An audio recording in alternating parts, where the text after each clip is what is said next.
പ്രിയപ്പെട്ട മച്ചാന്മാരെ, ഞാനേ ഇപ്പം നിൽക്കുന്നത് നമ്മുടെ കുടിവെള്ളം, നമുക്കറിയാമല്ലോ, ഒരു കുടിനീരിൻ്റെ വിലയാണ് ഇന്ന് നമ്മുടെ നാട്ടിൽ.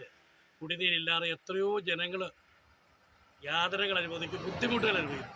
ഒരു കുടിനീരിൻ്റെ ഒരു ഉറവിടം വർഷത്തിൽ 12 മാസം ഈ വെള്ളം ഇങ്ങനെ ധാരധാരയായിട്ട് ഒഴുകുന്നു. അത് നമുക്ക് വാഹനങ്ങൾക്കും വഴിയാത്രക്കാർക്കും ഇവിടെ വന്ന് ഉപയോഗിക്കാൻ പറ്റുന്നു. ആ വീഡിയോയിലേക്ക് ഞാൻ നിങ്ങളെ ക്ഷണിക്കുകയാണ്. ഓക്കെ,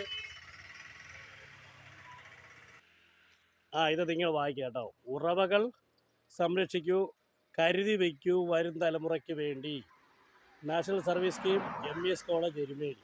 ഈ എരുമേലിയുടെ വകയായിട്ട് ഇവിടെ ഈ കുടിവെള്ള സ്രോതസ്സിൻ്റെ തൊട്ടടുത്ത് തന്നെ നല്ലൊരു സംരക്ഷണ ഭിത്തിയൊക്കെ കെട്ടിയിരുന്നു കേട്ടോ. സാമൂഹ്യ വിരുദ്ധരും ഈ ഒരു ഇടയ്ക്ക് വരുന്ന, നമുക്കറിയാമോ, എവിടെയുണ്ടല്ലോ നശിപ്പിക്കാൻ വേണ്ടി ഇറങ്ങി തിരിച്ചിരിക്കുന്ന കുറേ ഇടം, അവർ നശിപ്പിക്കുകയും ചെയ്തു. ഇപ്പോൾ ഇതിനെ കണ്ടത് വൃത്തിഹീനമായിട്ട് കിടക്കുക.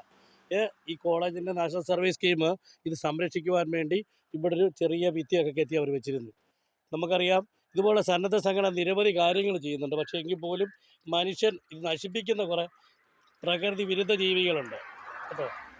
ഈ വെള്ളം 12 മാസം, കഴിഞ്ഞ ദിവസം ഞാനിവിടെ വന്നപ്പോൾ വീഡിയോ ചെയ്യാൻ പോയി.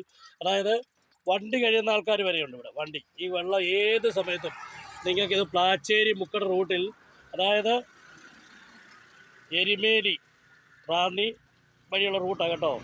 ഈ റൂട്ടിൽ വന്നാൽ ഏത് സമയത്തും ഈ വെള്ളം കുടിക്കാവുന്ന വെള്ളമാണ്. ഈ ഇലയിൽ നിന്നും വെള്ളം ഇങ്ങനെ വന്നുകൊണ്ടിരിക്കും. പക്ഷേ മഴക്കാലമായാലും വെയിലായാലും ഈ വെള്ളമുണ്ട്. നല്ല തെളിനീരാണ് കണ്ടോ. ഇതൊരു അത്ഭുതം തന്നെയാണ്. അപ്പം കുടിനീരിന് നമ്മൾ വില കൽപ്പിക്കുക. അതാണ് ഈ വീഡിയോയിലൂടെ ഞാൻ നിങ്ങളെല്ലാവരും, എന്നെ ഉൾപ്പെടെ ഉത്ബോധിപ്പിക്കുന്നത്. ഇത് കണ്ടോ, വനമാണ്. നമ്മൾ പന്തമ്പഴ വനയുടെ ഒരു സൈഡാണ്, വനത്തിൻ്റെ സൈഡൂടാണ് കേട്ടോ. നിങ്ങളെ ഞാൻ ഈ സ്ഥലം കൂടെ ഒന്ന് കാണിച്ചു തരാം. എല്ലാവരും ഇവിടെ വരണം കേട്ടോ. വരുമ്പോൾ നിങ്ങൾക്ക് കുപ്പിക്കകത്ത് വെള്ളം എടുത്തുകൊണ്ട് പോവുക. വെള്ളം